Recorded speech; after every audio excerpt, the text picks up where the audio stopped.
Shalom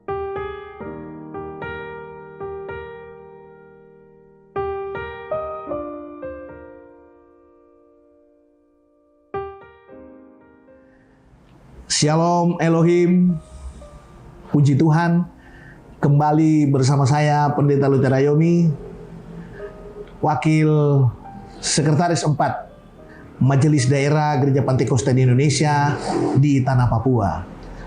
Melalui kesempatan ini saya menyampaikan salam sejahtera buat Bapak Ibu Saudara penonton channel GPDI pada siaran Air Kehidupan. Semoga Anda semua di rumah dalam keadaan sehat walafiat.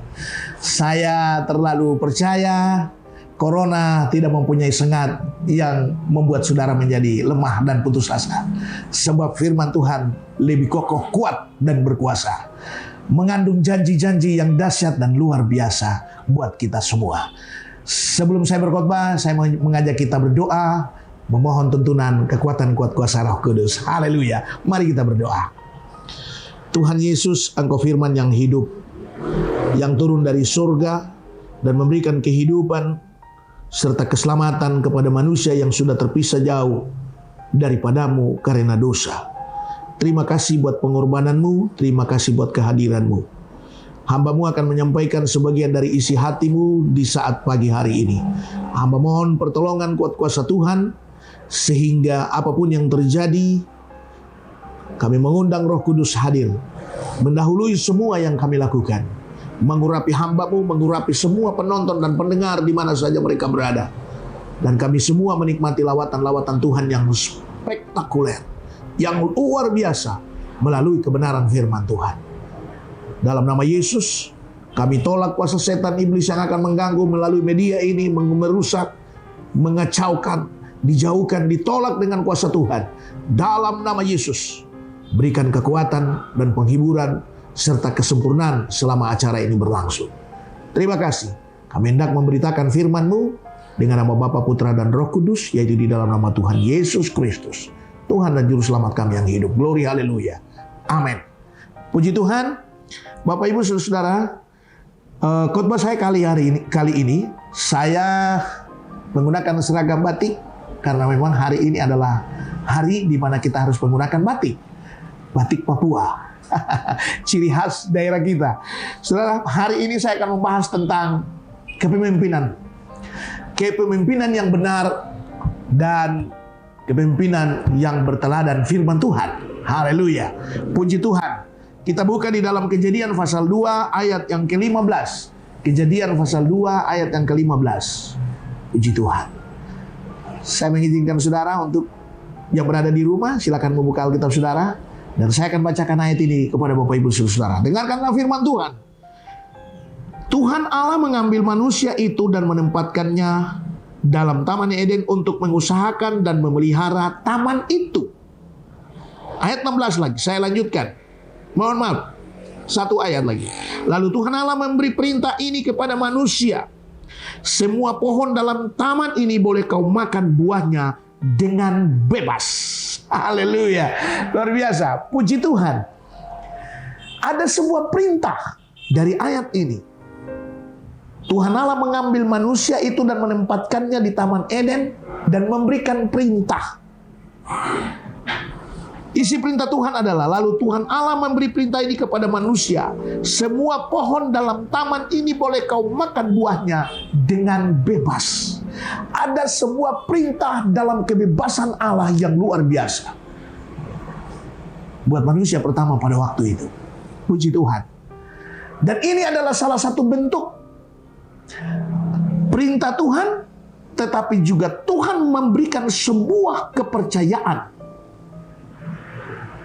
Ada sebuah jabatan, ada sebuah kepercayaan yang diberikan Allah kepada manusia pertama pada waktu itu, yaitu Adam. Kau tinggal di Adam, kau tinggal di Taman Eden, dan kau kuasai semua. Cuma ada satu persyaratan. Semua buah di dalam taman ini kau makan dengan bebas. Tapi ada satu. Tetapi pohon pengetahuan tentang yang baik dan yang jahat itu janganlah kau makan buahnya. Sebab pada hari engkau memakannya pastilah engkau mati. Jadi ada kebebasan Allah Ada kesejahteraan Allah yang diberikan, tetapi ada petunjuk Allah yang diberikan kepada manusia. Teristimewa kepada engkau dan saya dalam menjalani dan mengarungi kehidupan kita di dunia ini. Inilah bentuk kepemimpinan Allah yang diberikan pertama kali kepada manusia pertama, yaitu Adam. Jadi bila bicara tentang kepemimpinan, sudah pertama kali manusia pertama Adam sudah diberikan sebuah tugas tanggung jawab sebagai pemimpin di Taman Eden. Dia kuasai semua taman. Dia boleh makan secara bebas. Kebebasan Allah itu juga diberikan. Tapi ada persyaratan. Pohon yang di tengah-tengah itu janganlah engkau makan. Haleluya. Saudara yang kasih, saya bicara tentang kepemimpinan atau pemimpin. Dan pada waktu itu, Adam dan Hawa, pada waktu sebelum ada Hawa, tetapi singkat cerita, Adam dan Hawa telah menjadi satu bersama-sama. Ketika Allah melihat pada waktu itu Adam sendiri, dan itu bukan sesuatu yang indah, maka Allah menciptakan seorang Hawa dari tulang rusuk Adam. Mereka diberikan kewenangan, otoritas penuh, mengatur semua. Bahkan Adam diberikan kewenangan untuk memberikan nama-nama kepada hewan-hewan yang telah diciptakan. Kepemimpinan ini sudah dimulai di Taman Eden. Kuasai, mengatur, memberi nama, makan dengan segala kebebasan. Tetapi yang di tengah itu janganlah engkau makan. Mulai kita belajar tentang kepemimpinan. Tipe kepemimpinan yang pertama, terjadi begitu kesalahan terjadi, begitu ada kesalahpahaman terjadi, maka muncullah 3 tipe kepemimpinan. Kepemimpinan yang pertama adalah suka lempar-melempar tanggung jawab. Kalau kita di dinas institusi lain yang ada di Indonesia atau di mana daerah pemerintahan kita lihat bupati menurunkan perintah kepada wakil menyampaikan perintah kepada sekda, dan sekda menyampaikan lagi kepada kepala-kepala kantor menyampaikan lagi kepada kepala-kepala bagiannya, dan seterusnya. Kalau di tentara sangat jelas. Mohon maaf, saya selalu bicara tentang tentara karena basic saya seorang militer, seorang tentara. Jadi saya selalu menyatakan apa yang ada di ketentaraan kita. Apa yang disampaikan oleh Panglima TNI di Jakarta itu sampai kepada para babinsa di hutan manapun. Perintah itu cuma satu. Mati-mati, hidup-hidup. Lakukan-lakukan. Itu perintahnya. Seperti Tuhan Allah memerintahkan kepada Adam.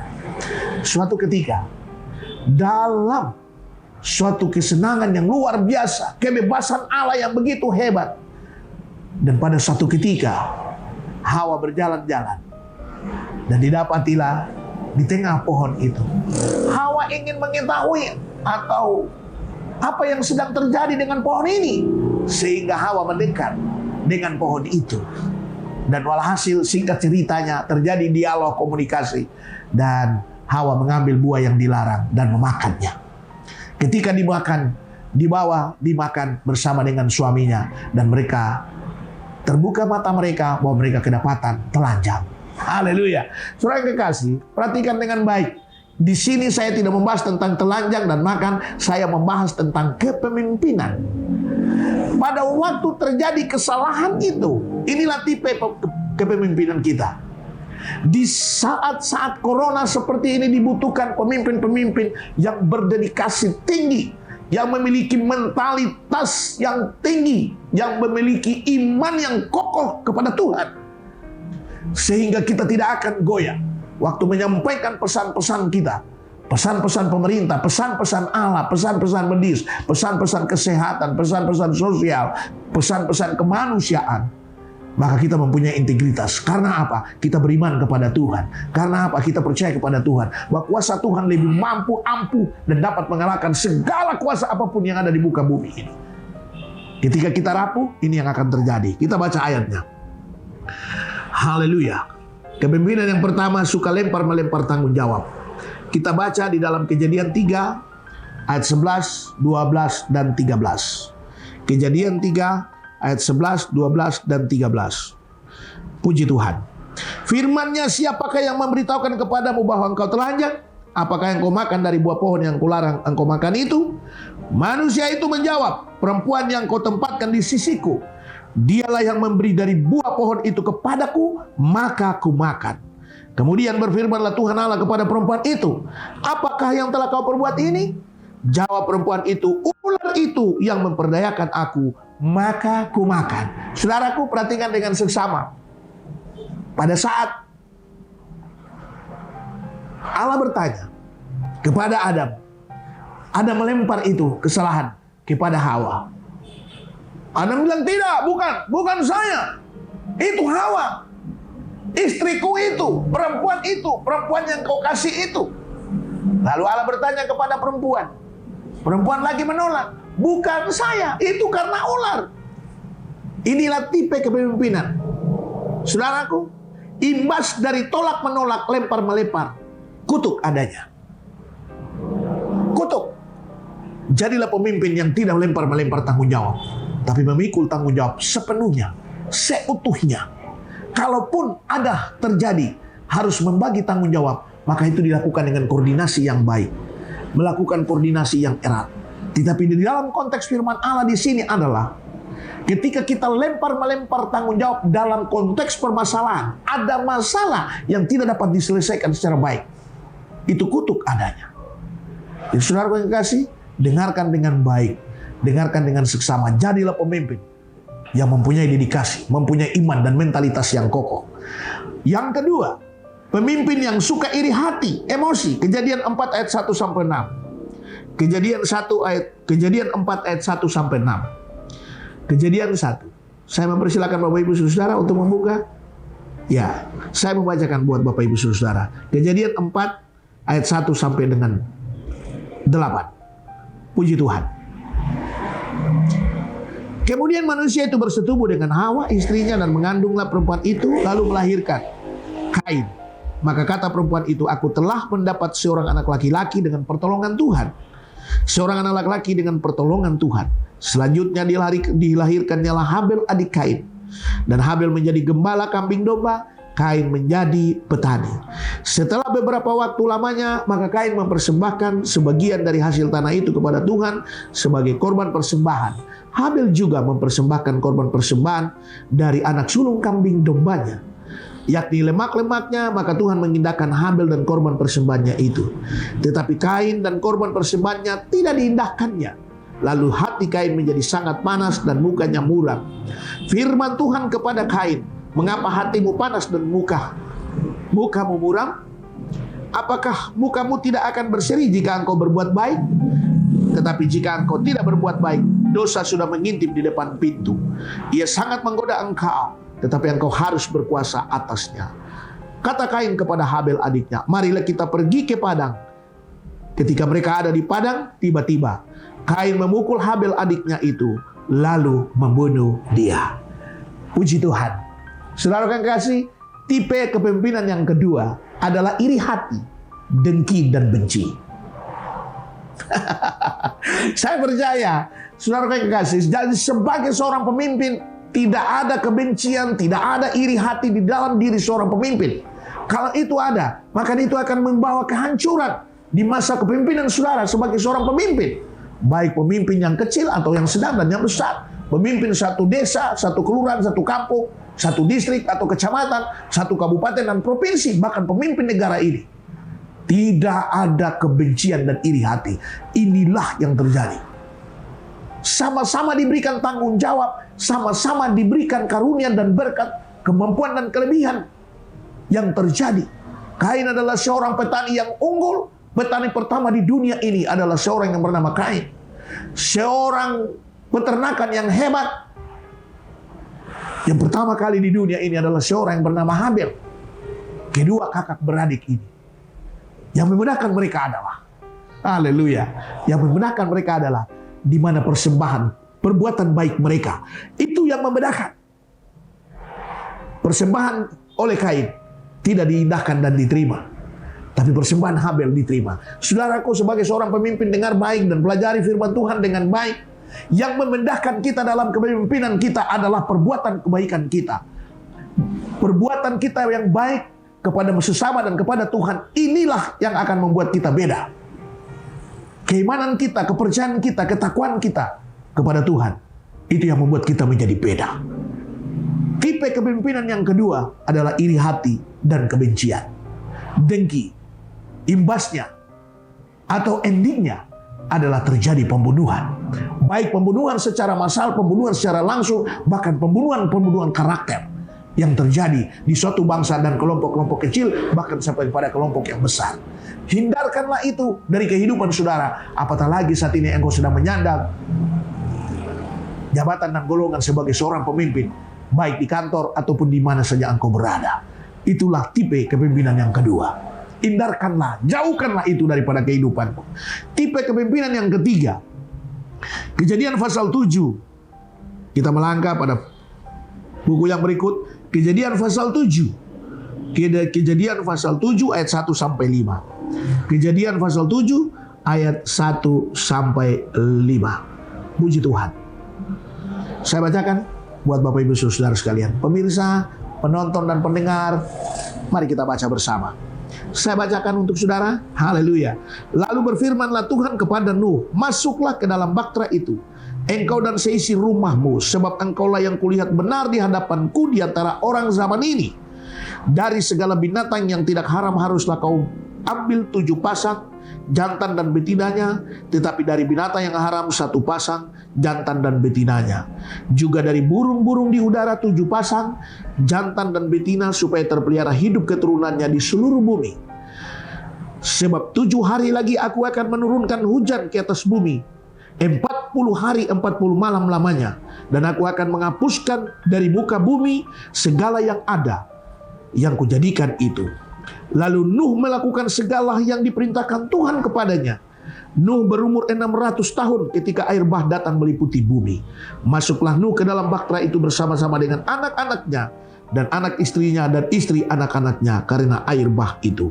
Dari binatang yang tidak haram dan yang haram, dari burung-burung dan dari segala yang merayap di muka bumi. Haleluya. Saudaraku yang kasih, puji Tuhan. Inilah tipe kepemimpinan yang ketiga.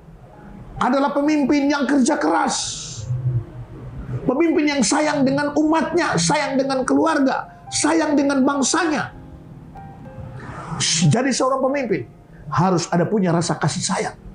Dan itu totalitas mutlak dalam catatan Alkitab.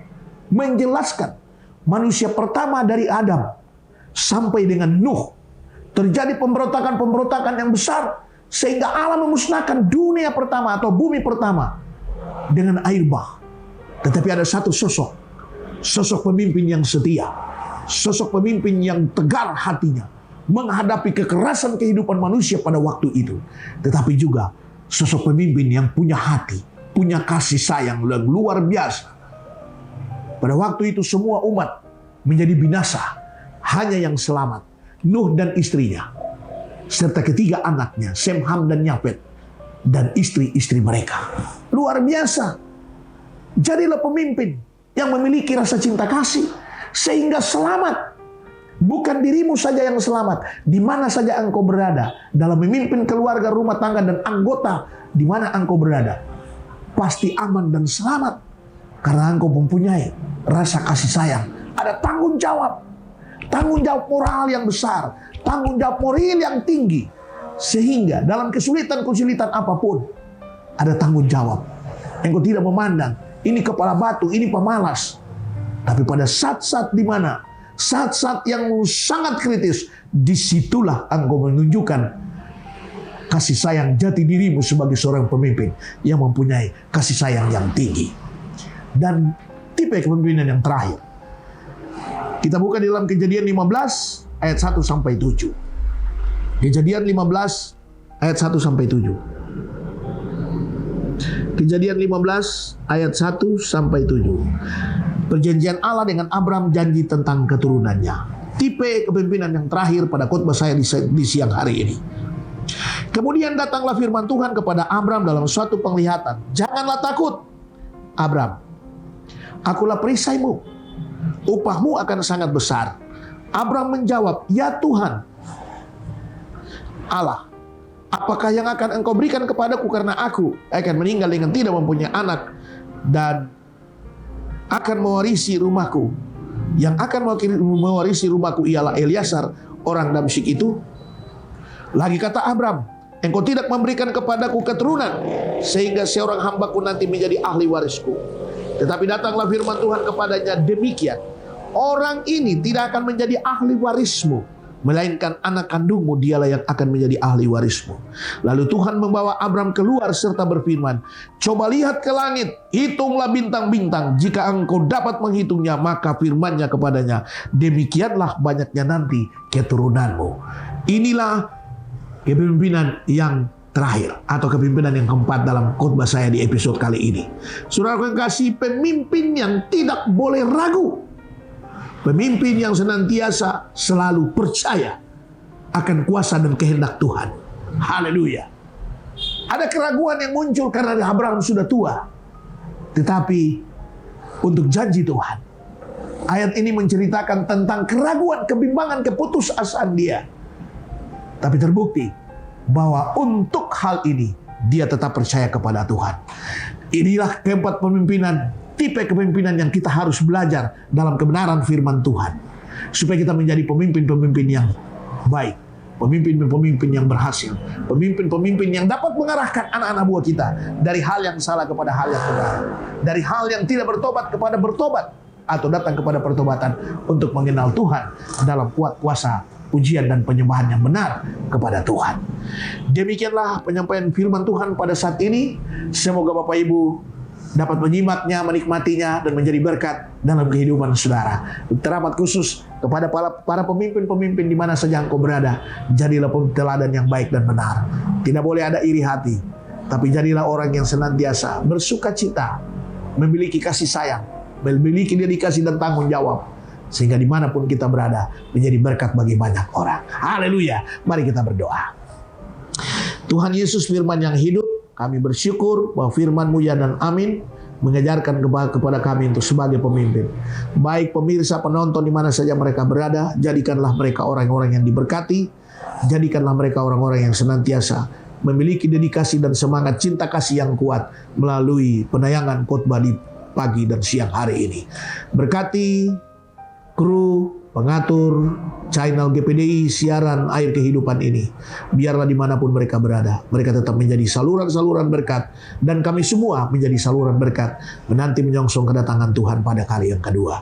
Kepada umat Tuhan yang saat ini dalam keadaan lemah, ketakutan, karena virus corona melanda, menyerang, ekonomi menjadi morat-marit, hamba berdoa dengan kuasa Allah dalam nama Yesus. Angkat segala ketakutan, kelemahan, dan kemiskinan, kekurangan, kekeringan dalam nama Yesus. Yang sakit disembuhkan dalam nama Yesus. Yang terkena guna-guna dalam nama Yesus. Engkau pulih dan sembuhkan mereka melalui kuasa ini. Kuasa Tuhan yang besar. Terima kasih. Ampuni salah dosa kami. Dalam nama Yesus kami berdoa dan bersyukur padamu. Haleluya. Amin.